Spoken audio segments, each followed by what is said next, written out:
Yo, what's up, fam? Alright, this one, we're gonna do this one on another Donald Goines book. As I said, we're gonna do them all. So this one here is called... For now, we're just gonna do that one. Yeah, this one here is called Swamp Man. So I wanted to just run through them all real quick and give you a quick brief. But instead, we decided just to read them all. We read them all, but now our daughters have reading some of them. So we're gonna go through them all as a family, give our own personal view. And as I said, it's another Donald Goines classic. This one's called Swamp Man. I know that title sounds like what? But it's actually really good. As I said, a lot of his books are very popular in prisons. A lot of people tell you they read them in prison. But my whole thing is you shouldn't have to go to jail just to finally start reading. You should be reading anyway and always and broadening your vocabulary and everything like that. So we're going to get on with this one. This one here, as I said, is called Swamp Man by Donald Goines. Now what this book is about, as I give you a brief thing, it says, a nightmare of rape, murder, and finally revenge. See, what this one has to do with is, like a lot of his books always end with, okay, if they're talking about a pimp, okay, you don't expect something to end good. You're talking about a drug dealer, you don't expect it to be good. You're talking about a dope fiend, you don't expect it to end good. But how about Swamp Man? Swamp Man was dealing with a family that lived out in the country, in the swamp. In Mississippi. In Mississippi. But this was back in the days where it was still racist times, though. Yeah, way back in the days, right. Harsh. And he had a younger sister that went to college and was highly educated. And she came to visit. And when she came to visit on this particular day, she missed her bus. And when she missed her bus, now she was walking to their farm or whatever. And some racist, white boy, redneck, dirty, the Jones brothers, no good bastard, raping asses. They kidnapped her, raped her, beat her into unconsciousness, and drugged her to the point now she was always responding to them every time they hear a bell. The drink was like, it was called the Spanish butterfly, I believe. Yeah, and they gave her a heavy dose of that, and now she was all messed up. But you know what was crazy about that? When they did this to her, when they actually did this to her, her brother he seen it all happening. Well, he saw the end. Yeah, he saw the end. And he had no protection. But still, this was against 4 or 5 white boys, all loaded with weapons, and he didn't have anything. I was so mad when I was reading that because I said, man, so what, man? You go defend your sister, man. Well, yeah, you die with honor and like, die with honor. Yeah, so you should have. This was back in the days, though. You know where their mind. Man, I was so mad. Yeah, and then he also had the fear of these was the same white boy family who murdered his father. Yeah. So it's like now he lives with his grandfather. But I still was so mad. I think he would have at least put up a fight. Yeah. He was a strong young boy. He knew the swamp. That's why they call it the Swamp Man. Because that's how he was labeled. He knew everything. He knew where all the danger and all that. He would have been outsmart them. Yeah. But even his grandfather was there when his father died. Yeah. But he used the excuse as he had them to look over, which did make sense because you can't leave 2 kids by themselves. But he even it just seemed like it just passed generation to generation because it's like you watch your father die, then you watch them do. You know what that's called? Capitulating. So that's going to be the word of the day, capitulate. Now, if you look up the word capitulating, it basically means to not fight back, to don't put up a fight, to just accept things as the way they are. And you just go, oh, well, that's just the way it is. We just got to do it. That's what he was doing. And that's what his grandfather was doing. They was always capitulating. You know, the way the old slaves did back in the days, like we just tolerate all this nonsense. And nobody ever fights back. Y'all just go, well, that's just the way it is. We not supposed to do nothing. And that's what he was. And it pissed me off, man. So remember that. Another word of the day, capitulate. Remember, broaden your vocabulary. You should always try to use different words of the day to encourage your kids, your family on more words and broadening your vocabulary always. So back to what I'm saying. He capitulated when he seen his father killed. Obviously, he was a kid then, but still, he did nothing. And now here it is. He's watching these guys rape his sister. And once again, he's capitulating. He's so afraid, there's nothing I could do. I just can't do it. And then eventually, down the line, remember, the grandfather. Didn't they hang the grandfather or something? No, he died. He was sick. Because remember, they were out. I was wrong. Yeah, they were out looking for her. And remember, he died because he was running and he had the shotgun. So much he's dealing with. But then finally, in the end, he started to fight back. But that took years, didn't it? But It did take years. That pissed me off. No, but then his father trained him in the swamp. Yeah. That's how he became good, right? Yes, yes.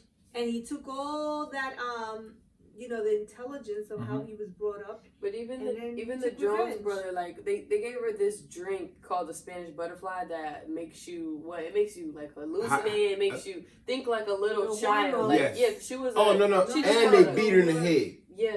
It makes you sexually aroused. But on top of that, they took a log and they bust her head. They made her like messed up. I remember they were beating her and kicking her in her head. Yeah, they beat her real bad that she was delirious on top of drugging her. Mentally and physically. And while they were doing all that to her, like while she was already mentally getting messed up, they were whistling at her. So they were trying to train her like a dog. Yes. So they said anytime we come around, she hears a whistle, she will come to them. Right. So as they began doing that and training her, then it every day her. she would just. So they would go all the way on the other side of the swamp to her house and stand outside, just whistle, and she'll come outside like a zombie. Yeah, and that was crazy. George would watch this every day, all the time. He would just watch her sister. Just she go became out a like sex crazed maniac every time she did that. That was weird. He didn't do anything. He watched it for years, and then see, that's when you messed me up because I didn't know it was for years. 2 years. Mm-hmm. That was crazy. It took him that long to get the courage to finally go. All right, I'm gonna kill these jokers. I'm going after every one of them, and I'm killing them. And not only was it the Jones boys, but the Jones brothers, because it was like about 4 of them or 5 of them. They started bringing their friends to come over by their lake and rape her all the time. And you know what's even more worse of anything? The sheriff in town. Nobody helped. He knew what was going on. Because nobody respected the Joneses. It's like the whole town knew they was no good. But they also knew, the sheriff knew exactly what it, and the sheriff still defended the Jones. Yeah. Because they're all racist. Yeah.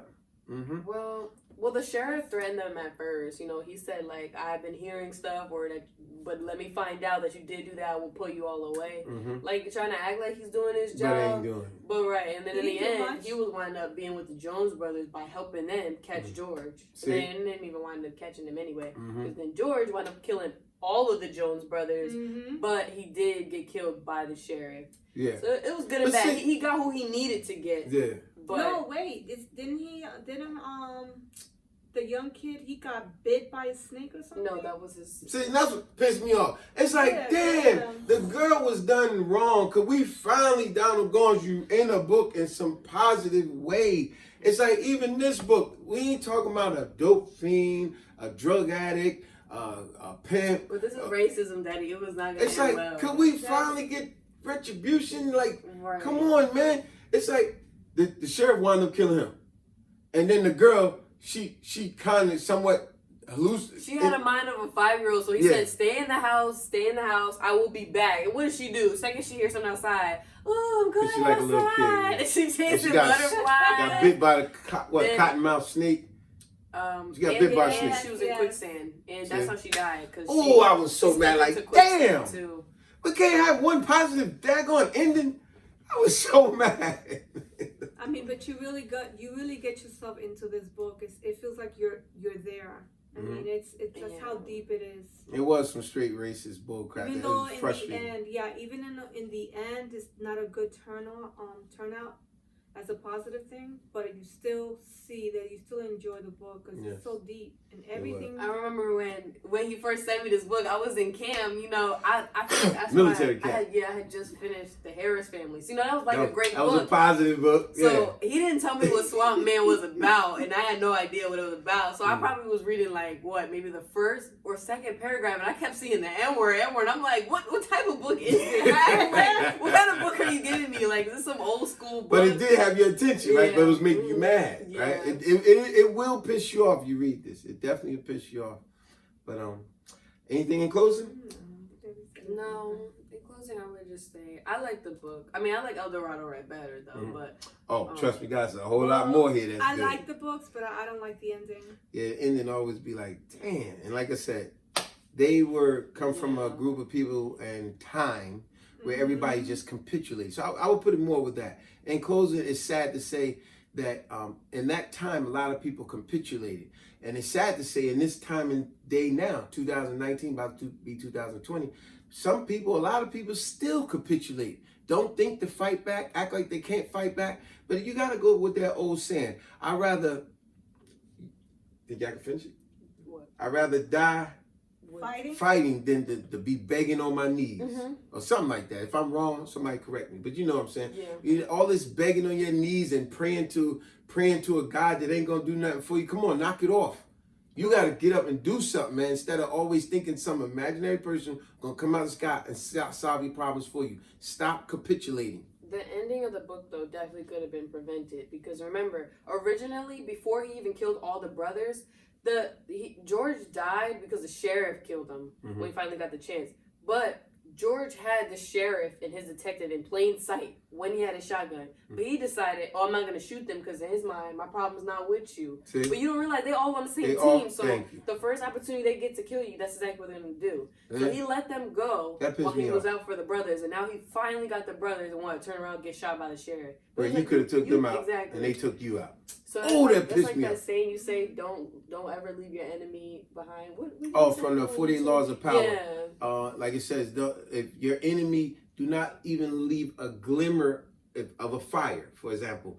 Don't even leave a little glimmer, spark of a fire because it will grow back and fester even bigger. Yeah. So your enemies, you must crush them totally. You do not leave them alive, not even nothing, because they'll come back. Exactly. And on that note, we're going to let y'all go. Subscribe, share, like, and comment. Spinks for Integrity. And check out a bunch of our other videos. As I said, if you don't have a book club to read with, do a book club with your family. I always say this.